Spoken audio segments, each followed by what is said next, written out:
नमस्कार, आप देख रहे हैं निष्पक्ष न्यूज और मैं हूं विमलेश चंद्र। बात करें कि उत्तर प्रदेश के मुख्यमंत्री योगी आदित्यनाथ लगातार मंचों के माध्यम से दावे ठोक रहे हैं, बेटी बचाओ बेटी पढ़ाओ, लड़का लड़की एक समान। लेकिन यूं कहें कि योगी सरकार में बेटियों को प्रताड़ित किया जा रहा है, लड़कों को घर में रखा जा रहा है, माँ बाप घर में रख रहे हैं, लेकिन बेटी को दर दर की ठोकरें खाने के लिए छोड़ दिया गया है।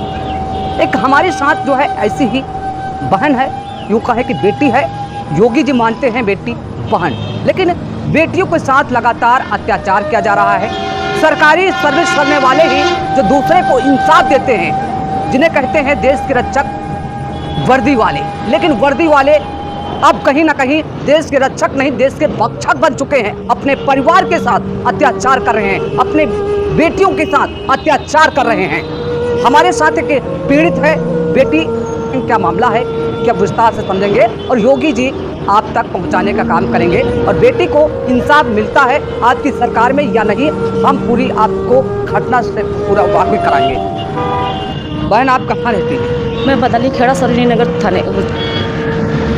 क्या मामला हुआ है आपके साथ, क्या घटना घटी? मेरे साथ मेरे पिताजी ने बहुत शोषण किया है। 10 साल की उम्र से मेरे को मारा पीटा, जो उन्होंने करना चाहा वो किया मनमानी, और वो मुझे घर से निकाल दिए हैं। यहाँ तक का वो मुझे पुलिस वालों से भी मरवाते हैं, खुद भी मरवाते हैं, मेरी माँ से मरवाते हैं, मुझे भाइयों से मरवाते हैं। मुझे बस मैं पढ़ाई लिखाई की बात करती हूँ तो कहते हैं पढ़ लिख के तुम क्या कमा के दोगी या मुख अग्नि दोगी तुम मुझे, तुम्हें पढ़ाने लिखाने से कोई मतलब नहीं है। जो लड़के मेरे कर रहे हैं उनके साथ वही करो, नहीं तो तुमको घर से निकाल के फेंक दूंगा या जान से मार दूंगा। उनके पास दो नाल एसएलसी बंदूक है, उसकी लेके वो मुझ पे सीधे गन पावर पे कहते हैं तुम हमारे खिलाफ या हमारे लड़कों के खिलाफ कहीं भी जाओगी तो तुमको ये मार के गाड़ देंगे। और जब मैं थाने पे जाती हूँ, थाने वालों से मुझे वो पैसे देकर गाली दिलवाते हैं, अशब्द बुलवाते हैं और घर में कमरे में बंद करके रखते हैं 24-24 घंटे, न खाना न पीना न पानी। यहाँ तक का मुझे ऐसे जानवरों की तरह पीटा जाता है कि मैं बता नहीं सकती हूँ सर। यहाँ पे समझ लीजिए कि मैं हर जगह पुलिस प्रशासन के पास गई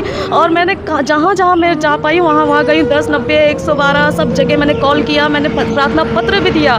मैं सबसे विनती निवेदन कर रही हूँ कि मुझे इंसाफ चाहिए, लेकिन मेरे पिताजी मुझे अपनी बेटी कहने से इनकार कर रहे हैं। वो मुझे अपनी बेटी ही नहीं मानना चाहते हैं। केवल ये मेरा दोष है कि मैं बेटी जात में जन्म ले ली हूँ, मैं उनको कमा के नहीं दे सकती हूँ। मुझे अपने घर में कहते हैं मेरे घर में मेरे साथ रखेल बन के रखो, तुम्हारी शादी नहीं होने दूंगा। ना मेरी उन्होंने सही उम्र में शादी की है और ना ही मुझे मेरे खर्चा दे रहे हैं, ना ही पढ़ाई लिखाई का करते हैं। सीधे मुझे घर से निकाल के फेंक दिया है उन्होंने। मैं रोड पे दर ठोकरें खा रही हूँ, bus stand, Charbagh station, railway station, 1 centre stop में, मैं हर जगह मैं रुक रही हूँ। जानवरों के बीच में रह के मैं अपने जीवन को किस तरह पाल रही हूँ मैं ही जानती हूँ। यहाँ तक मेरे डॉक्यूमेंट्स, मेरे कपड़े, हर एक चीज़ मुझसे उन्होंने ले रखी है जो कि मुझे देने के लिए तैयार नहीं हो रहे। घर जाती हूँ तो मुझे गोली से जान से मारने का प्रयास करते हैं। यहाँ तक मेरे सामने पुलिस वालों से पैसे भी लिया इन्होंने और पुलिस वालों के सामने मुझे थप्पड़ मारा जाता है, मुझे मारा जाता है, जलील किया जाता है। फिर भी वो उसके लिए पुलिस वाले कुछ बोलते नहीं, उल्टा मुझे कहते हैं भाग जाओ, तुम अपने माँ बाप से क्यों ले रही, तुम्हारे माँ बाप नहीं दे रहे तो जबरदस्ती नहीं ले सकती हो तुम।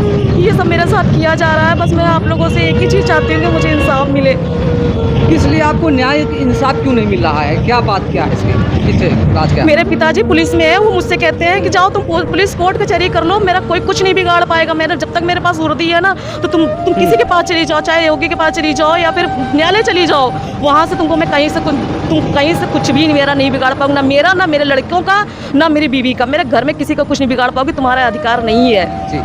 तो आपकी जो है कहीं थाने पर स्तर से सुनवाई नहीं हो रही है? नहीं सुनवाई हो रही है सर मेरी, कहीं भी। मैं हर जगह जा रही हूँ थाने पे, मुझे थाना प्रभारी मुझे गाली देता है, वहाँ से भगा देता है। मैं 24 रात भर मैं थाने बैठी रहती हूँ। रोज थाना है सरोजनी नगर थाने पे मैं रात भर बैठी रही हूँ। वहाँ का थाना प्रभारी सलेन गिरी ने मुझे मेरी फोटो को मेरा मेडिकल तक नहीं कराया उन्होंने। मेरे घर में मेरे भाई ने मेरे साथ जाति की गलत किया तो उसको पकड़ के ले गए रात में थाने पे भी 24 घंटे तक बैठाला और मुझे वहाँ से भगा दिया गया और मेरे भाई को वहाँ छोड़ दिया गया। मेरे पिताजी के मुझे छुड़वा लाए वहाँ से। फिर उसके बाद थाना प्रभारी आता है, मेरे को वहाँ दरोगा आके 500 रुपये देता है, कहता है कि तुम मुँह बंद करके घर में बैठो, तुम्हें कहीं किसी के पास कंप्लेन देने नहीं जानी है। जब मैं उसको कंप्लेन किया है तो आके उन्होंने अब जाके सारे प्रयास करने के बाद अब उन्होंने मुझे घर से रोड पे फेंक दिया है उठा के, मुझे घर के अंदर नहीं जाने दे रहे हैं। यहाँ पे लगभग कितने वर्ष से आपकी सास बेटी के अत्याचार किया जा रहा है? लगभग मुझे 15 साल से मैं जाति बर्दाश्त कर रही। जी बहुत ज़्यादा बुरी तरह से मुझे जानवरों की तरह पीटा जाता है। योगी जी के सरकार में योगी जी तक पहुंची है आप वहाँ तक? मैंने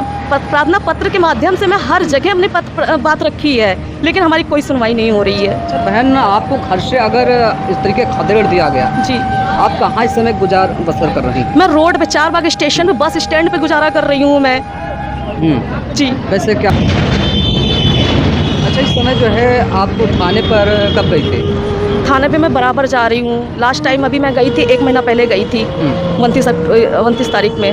जी, आपके पिताजी द्वारा जो है अभद्रता किया जा रहा है, आप प्रताड़ित किया जा रहा है, क्या नाम आपके पिताजी का? मेरे पिताजी नाम आदर्श कुमार है। कहाँ पर कार्यरत हैं? अभी कुछ दिन पहले वो रायबरेली में थाने पुलिस लाइन में थे, अब वहाँ से सुनने में आ रहा लखनऊ में आ गए हैं। लखनऊ ट्रांसफर जी हो गया। अच्छा, तो इसलिए आपकी जो है लखनऊ से सुनवाई नहीं हो रही? जी सर, मेरी कोई सुनवाई नहीं हो रही है। क्या मैं चाहती कमिश्नर से लेकर हर जगह मैं जा चुकी, कमिश्नर, IG, DIG सबके पास मैंने प्रार्थना पत्र दिया है। महिला आयोग तक भी मैं जा चुकी हूँ, लेकिन महिला आयोग में जाके मेरे पिताजी मेरे खिलाफ मेरे गलत बोल के या फिर कुछ भी करके उनको डरा धमका के मुझे वहाँ से भेज दिया जाता है।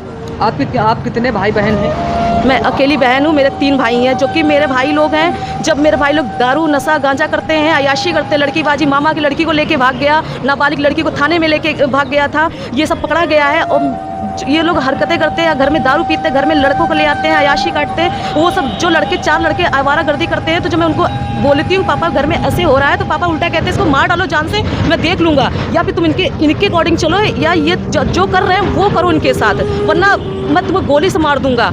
कहीं जाने नहीं दे रहे हैं, मैं कंप्लेन नहीं करने दे रहे हैं। वो लड़के आते हैं दारू शराब पी के मुझे गलत इशारा करते हैं, यहाँ तक भाई भी दारू पी के मेरे साथ आकर अभद्रता करता है, जिसका मैं कंप्लेन किया मम्मी से, तो मम्मी भी मुझे मारी, मेरे पापा भी मुझे मार रहे हैं, और बुरी तरह से मारने, जान से मारने का एक बार नहीं कई बार भी प्रयास किया गया है इन्होंने। अगर मैं उसके खिलाफ जाती हूँ तो आप क्या चाहती होगी इससे? क्या कहना? बस उनसे मेरा यही निवेदन है कि सर एक बेटी को बचा लीजिए, वरना मुझे इतना कह दीजिए कि मैं आत्मदाह कर लूँ, क्योंकि मैं ऐसे जो माँ बाप जन्म दिए हैं आज उनसे मैं सुरक्षित नहीं हूँ, या मैं उनसे अपनी बात नहीं रख पा रही हूँ, तो मैं दुनिया से क्या मैं उम्मीद रखूँगी?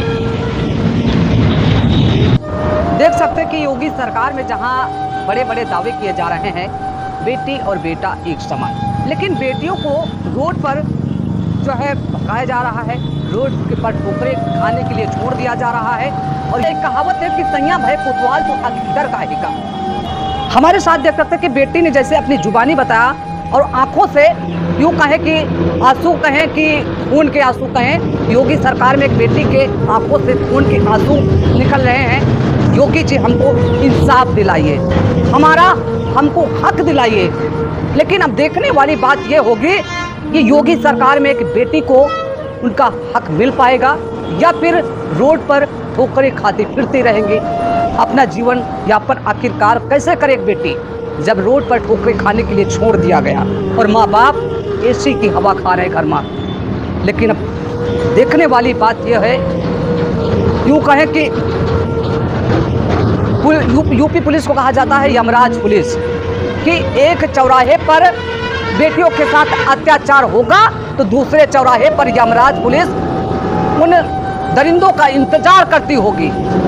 लेकिन अब देखने वाली बात है कि जो योगी सरकार में पुलिस है वो अपने परिवार के साथ ही अत्याचार, घोर अत्याचार कर रही है। अपने बेटी को एक वर्दीधारी जो है दर दर की ठोकरें खाने के लिए छोड़ दिया। आज जो है एक बेटी इंसाफ के लिए दर दर की ठोकरें खा रही है। लेकिन अब देखने वाली बात है कि योगी सरकार में एक बेटी को इंसाफ मिल पाएगा या फिर नहीं। निष्पक्ष न्यूज़ के लिए उन्नाव से विमलेश चंद, कैमरामैन भोला।